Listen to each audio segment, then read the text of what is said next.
ঝিল যে সাক্ষ্যকে ভালোবাসে এটা ঝিলের বন্ধুদের কাছে জানতে পেরে সঙ্গে সঙ্গেই সাক্ষ্য বস্তিতে ঝিলের কাছে ছুটে আসে। বস্তির সবাই মিলে যখন এই ডিভোর্সের জন্য সাক্ষ্যকে নিয়ে নানান বাজে কথা বলতে থাকে, ঠিক তখনই সাক্ষর হয়ে ঝিল প্রতিবাদ করে ওঠে।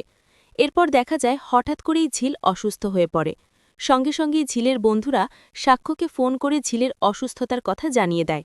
আর এদিকে সাক্ষ্য ঝিলের অসুস্থতার খবর পেয়ে তখনই আবার বস্তিতে ছুটে আসে। পরের দৃশ্যে দেখা যায় ঝিলের বন্ধুরা যখন সাক্ষ্যকে ডিভোর্সের বিষয় নিয়ে কথা শোনাতে থাকে, তখন সাক্ষ্য বলে ওঠে, আমি তো ঝিলের সাথে সংসার করতে চেয়েছিলাম, কিন্তু ঝিল তো অন্য কাউকে ভালোবাসে।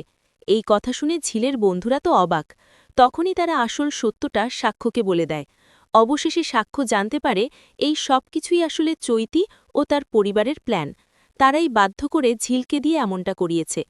উত্তেজনাময় এই ফুল এপিসোডটি পেতে একটি লাইক দিয়ে সম্পূর্ণ ভিডিওটি দেখতে থাকুন। গল্পের শুরুতেই দেখা যাবে উকিল সাহেব ঝিলকে জিজ্ঞাসা করে, আমি শেষবারের মতো আপনাদেরকে জিজ্ঞাসা করছি যে এই সম্পর্কে আপনারা থাকতে চান কি থাকতে চান না।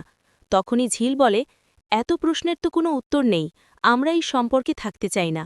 আমি অন্তত থাকতে চাই না। আমি মুক্তি চাই, তাই আমার মুক্তির ব্যবস্থা আপনি করে দেন। এরপরেই দেখা যায় যে উকিল সাহেব বলে, তাহলে তাই হচ্ছে, আপনাদের যেহেতু কোনো অভিযোগ নেই, কোনো কথা নেই, আচ্ছা আমি আপনাকে একটা কথা জিজ্ঞাসাও করতে পারি, যদি আপনি কিছু মনে না করেন। তখনই ঝিল বলে, হ্যাঁ বলুন। তখনই উকিলবাবু বলে, আচ্ছা এই ডিভোর্সের জন্য আপনি তো অনেক টাকা চাইতে পারতেন। তখনই দেখা যায় যে ঝিল বলে, যেই সম্পর্কটাই ঠিক নেই সেই সম্পর্কের জন্য টাকা চাইব কিসের জন্য। আমি গরিব হতে পারি, কিন্তু লোভী না। আমাকে ওর বাড়ি থেকে ৫ লক্ষ টাকা অফার করেছিল, কিন্তু আমি সেটি নিইনি। আবার ওর কাছের একজন মানুষ, সেও আমাকে ১ লাখ টাকা অফার করেছিল, আমি তাও নিইনি। কারণ আমি গরিব হতে পারি, কিন্তু লোভী না। আমি এই ডিভোর্সের বিনিময়ে কোনো টাকা পয়সা চাই না। আমার তো কথাই ছিল যে এই ডিভোর্সটা হয়ে যাবে, তাই ডিভোর্সটা হয়ে যাচ্ছে তো হয়ে যাক, আমি এর জন্য কোনো বাধা দিইনি। তখনই দেখা যায় যে সাক্ষর কথাগুলো শুনে একটু ঘাবড়ে যায়, যে বাড়ির কথা সে জানতে পারে, কিন্তু অন্য একজনকে টাকা অফার করেছিল এটা জানতে হবে। এরপরেই দেখা যায় যে উকিল সাহেব সাক্ষ্যকে বলে, আচ্ছা আপনার কোনো কথা আছে? তখনই দেখা যায় সাক্ষর বলে, না না, আমারও কোনো কথা নেই। ও যেহেতু ডিভোর্সটা চায় তো তার জন্য ডিভোর্সটা হয়ে যাওয়াই ভালো। তারপরেই দেখা যায় উকিল সাহেব ডিভোর্সটা করিয়ে দেয় আর বলে, আজ থেকে আপনাদের দুজনের রাস্তা দুদিকে। আপনারা কেউ কারোর সঙ্গে এখন আর যোগাযোগ করার চেষ্টা করবেন না। কেউ কারোর জন্য অধিকারও ফলাতে যাবেন না। এরপরে ঝিল মা বলে, আমি কক্ষনো না, আপনাকে ধন্যবাদ। তখনই উকিল সাহেব বলে, আমাকে ধন্যবাদ দেওয়ার কারণ কি? তখনই দেখা যায় ঝিল বলে, এই যে আপনি আমাকে ডিভোর্সটা করিয়ে দিলেন, আমাকে মুক্ত করে দিলেন। তখনই উকিল সাহেব বলে, আমি যদি না করাতাম অন্য একজন করাতো, এজন্য আমি কিছু মনে করছি না। এরপরেই দেখা যায় ওরা সবাই বাইরে চলে আসে। আর তখনই সাক্ষর মনে মনে বলে, ঝিল, আজ তো আমাদের ছাড়াছাড়ি হয়ে যাচ্ছে, আলাদা হয়ে যাচ্ছি, কিন্তু তুমি পিছনে একবারও তাকালে না, আমার সঙ্গে কথা বলারও চেষ্টা করলে না। কেন? কিসের জন্য এতটা পর করে দিয়েছ যে আমার সঙ্গে একটু যোগাযোগ করারও চিন্তাভাবনা তোমার মাথাতে আসছে না? কেন ঝিল, এতটা খারাপ মানুষ, এতটাই তুচ্ছ আমি যে আমার দিকে একবার ফিরে তাকানো যাচ্ছে না? এদিকে ঝিলও কথাগুলো বারবার মনে করছিল যে উকিলবাবু বলে দিয়েছে আজকে থেকে কেউ কারোর সঙ্গে আর যোগাযোগ রাখা যাবে না। এসব কিছু ভাবতে ভাবতেই একসময় ঝিল মাথা ঘুরে পড়ে যেতে যায়। আর সাক্ষর সেটা বুঝতে পেরে দৌড়ে আসে ঝিলের কাছে আর ঝিলকে বলে, এই ঝিল, কি হয়েছে তোমার? তুমি ঠিক আছো? আমি এত করে বললাম যে আমি তোমাকে বাড়িতে পৌঁছে দেব, ডিভোর্সটা হয়ে যাবার পরেই তুমি এভাবে তাড়াহুড়ো করে আমাকে ফেলে রেখে চলে আসছো। কি হলো বলো না ঝিল? আমার কিন্তু খুব ভয় করছে এবার। ঝিল, চোখ খোলো, তোমার কিছু হলে আমি বাঁচতে পারবো না ঝিল, চোখ খোলো ঝিল। তখনই ঝিল আস্তে আস্তে জ্ঞানে আসে আর বলে, তুমি আমাকে ধরলে কেন? তুমি আমাকে ছোবে না। এখন আর আমাদের মধ্যে এরকম কোনো সম্পর্ক নেই, তাই তুমি আমাকে ছুতে পারো না। তখনই সাক্ষর বলে, আমি কি করব না সেটা কি আমি তোমার কাছ থেকে জিজ্ঞাসা করে করব ঝিল? একটা কথা মাথায় রেখো, তুমি অসুস্থ, তাই তোমার প্রতি এটুকু আমার দায়িত্ব আছেই।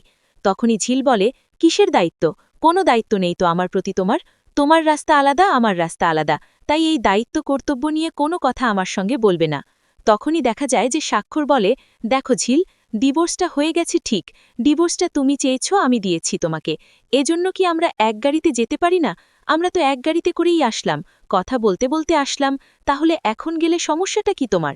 তখনই ঝিল বলে, আমি অপরিচিত লোকের গাড়িতে যাবই বা কেন? আমি তো যেতে পারবো না, আমি একাই যেতে পারবো, আমার কোনো সমস্যা নেই। তখনই দেখা যায় স্বাক্ষর বলে, কেন? যদি রাস্তায় কিছু সমস্যা হয়, যদি রাস্তায় আবার জ্ঞান হারিয়ে ফেলো, তখন কি হবে? তোমার বস্তির লোকেরাই তো আমাকেই দায়ী করবে। না না ঝিল, আমি এভাবে তোমাকে ছাড়তে পারবো না, তোমাকে আমার সঙ্গে যেতেই হবে, আমি তোমাকে বাড়িতে পৌঁছে দেব। তখনই ঝিল বলে, আমি তো বললাম আমি যেতে পারবো। তখনই স্বাক্ষর বলে, একটু চুপ করো ঝিল, এবার ব্যাপারটা আমাকে দেখতে দাও, তুমি আর দেখতে যেও না। দেখো, তুমি যা চেয়েছো আমি তা দিয়ে দিয়েছি, ডিভোর্স হয়ে গেছে, তাই কি হয়েছে? তাই বলে কি আমি তোমার কাছে আসতে পারি না, তোমাকে সাহায্য করতে পারি না? ঝিল বলে, এটা কখনো হতে পারে না। ঝিল, আমি তোমার কাছে আসতেই পারি, তোমাকে সাহায্যও করতে পারি। তখনই ঝিল বলে, কেন এত সাহায্য করবে তুমি?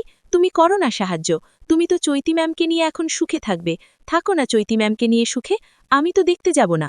তাহলে তাহলে আমার কাছে তুমি কেন এসে এরকম বিরক্ত করছো? আমি একাই যেতে পারবো, তুমি এখান থেকে চলে যাও। দেখো, হয়তো বাড়িতে চৈতি ম্যাম এসে তোমার জন্য অপেক্ষা করছে।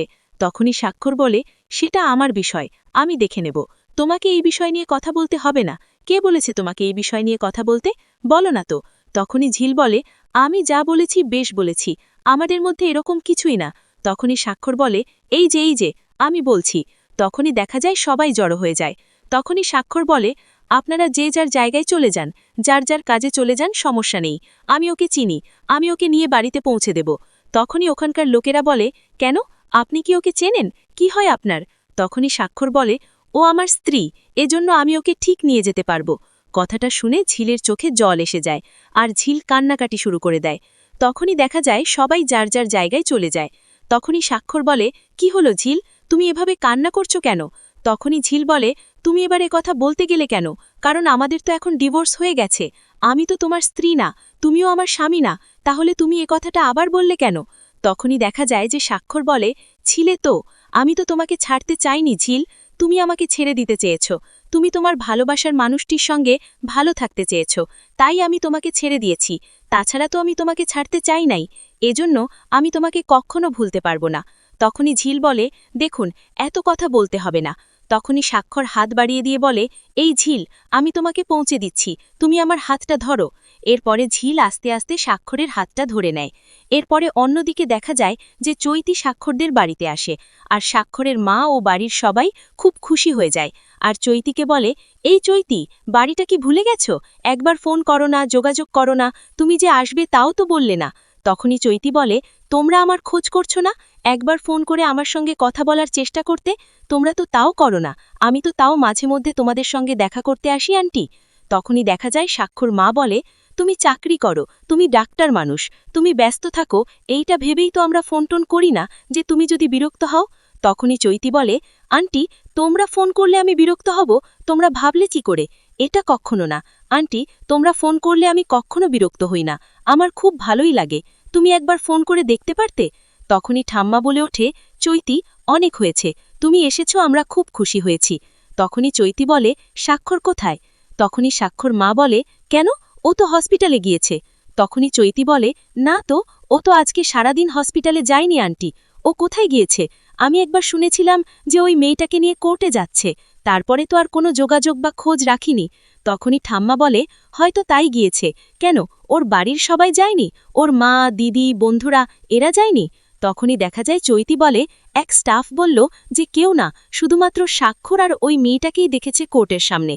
তখনই দেখা যায় স্বাক্ষর মা বলে, যা হয় হোক না মা, এত কিছু ভাবার কোনো দরকার নেই, একবার ডিভোর্সটা হয়ে যাক, আর স্বাক্ষর তো বলেই দিয়েছে যে ডিভোর্সটা করে দেবে, আর মেয়েটাও নাকি বলেছে যে মেয়েটা অন্য কাউকে ভালোবাসে, এজন্য সম্পর্কটাকে নিয়ে আর ভয় পাওয়ার কোনো প্রয়োজন নেই, আমি আর কোনো ভয় পাচ্ছি না, এবার সব কিছু মিটে গেলেই, চৈতি আর স্বাক্ষর বিয়েটা সেরে ফেললেই আমি বেঁচে যাব। তখনই দেখা যায় চৈতি এ কথাগুলো শুনে মনে মনে খুশি হয়, আর বলে, আমি তো এটাই চাচ্ছি, যত তাড়াতাড়ি স্বাক্ষরের সঙ্গে আমার বিয়ে হয়, তত তাড়াতাড়ি ওই মেয়েটার জায়গা আমি বুঝিয়ে দেব, স্বাক্ষর আমার সঙ্গে যে যে অপমান করছে তার প্রত্যেকটা উত্তর আমি দিয়ে দেব। এরপরেই দেখা যায় যে ঠাম্মা বলে ওঠে, আচ্ছা চৈতি, কালকে কি তোমার বাবা মা আসছে আমাদের বাড়িতে? তখনই চৈতি বলে, সেটা তো আমি বলতে পারবো না ঠাম্মা, কারণ বাবা মা বলেছে যে আজকে দেখা যাক কি হয়, যদি ডিভোর্সটা হয়ে যায় তাহলে হয়তো ভেবে দেখবে, না হলে তো আর ওনারা আসবেন না।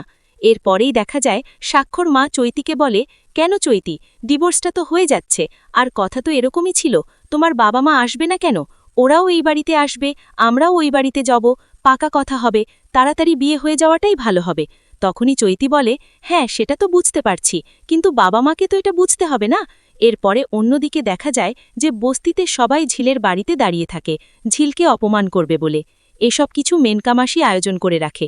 এরপরে যখনই ঝিল বাড়িতে আসে তখনই মেনকামাসি ঝিলকে কথা শোনাতে থাকে আর বলে, এই ঝিল, কি যেন শুনলাম, বস্তির কিছু লোক তোকে দেখেছে কোর্টের সামনে। তোদের কি ডিভোর্স নেই গেল? ছাড়াছাড়ি হয়ে গেল? কেন রে, তোরা এত তাড়াতাড়ি ছেড়ে দিলি কেন? আসলে ওই ছেলেটা তোকে ছেড়ে দিল না, ওই ছেলেটার সঙ্গে তো তোকে যায় না। তোর পরিবেশ কি আর ওই ছেলেটা কোথায়? তোদের কি মানায়? মানায় না। তখনই বলেছিলাম এই সম্পর্ক টিকবে না, জোর করে বিয়ে হলেই তো আর সংসার করা যায় না।